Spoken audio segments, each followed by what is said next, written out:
দেখতে পাচ্ছেন এবং উত্তেজনা আস্তে আস্তে বৃদ্ধি পাচ্ছে।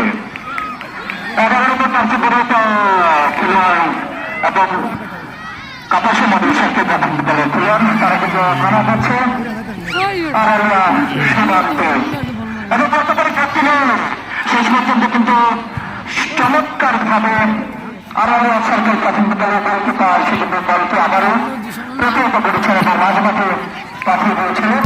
শেষ পর্যন্ত লম্বা করে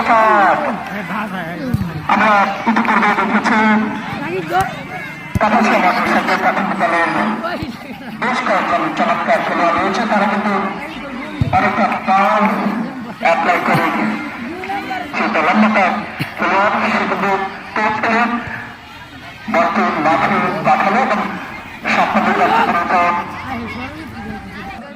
আমাদের এই ফুটবল খেলাটা ছিল 2024 সালে ফুটবল টুর্নামেন্টের আজকের উপজেলার যে খেলাটা সেটা বালক এবং বালিকা দলের আজকের এই কাপাসিয়ার ফাইনাল খেলা অনুষ্ঠিত হচ্ছে। এখান থেকে যে কোনো দুই দল বালক এবং বালিকা যারা বিজয়ী হবে তারা যাবে জেলাতে হয়। এবং এখন যে খেলাটা চলতেছে সেটা হলো আপনার টোক ইউনিয়নের আড়ালিয়া সরকারি প্রাথমিক বিদ্যালয় এবং কাপাসী ইউনিয়নের কাপাসিয়া মডেল সরকারি প্রাথমিক বিদ্যালয়ের মধ্যেই আজকের এই ফাইনাল খেলা অনুষ্ঠিত হচ্ছে। প্রথমার্ধের খেলার এখন বিরতি চলতেছে।